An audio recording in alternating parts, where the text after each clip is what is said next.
Lluc, capítol 24, versets 35 al 48. Els deixebles contaven el que havia passat pel camí i com l'havien reconegut Jesús quan partia el pa. Mentre parlaven d'això, Jesús es presentà enmig d'ells i els va dir: «Pau a vosaltres».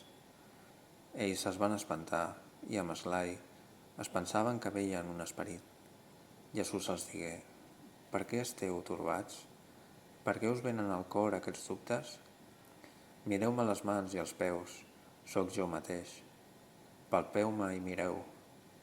Els esperits no tenen carn i ossos, com veieu que jo tinc». I mentre deia això, els va mostrar les mans i els peus. Però com que de tanta alegria no s'ho acabaven de creure i estaven tots sorpresos, els digué: «Teniu aquí res per a menjar?» Llavors li van donar un tros de peix a la brasa. El prengué i se'l va menjar davant d'ells. Després els digué: «Això és el que us vaig dir quan encara era amb vosaltres. Cal que es compleixi tot el que hi ha escrit de mi en la llei de Moisès, en els profetes i en els salms». Llavors els obrí l'enteniment perquè comprenguessin el sentit de les Escriptures.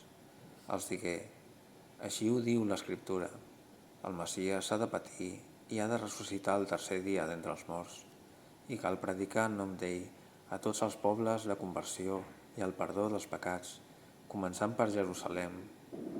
Vosaltres en sou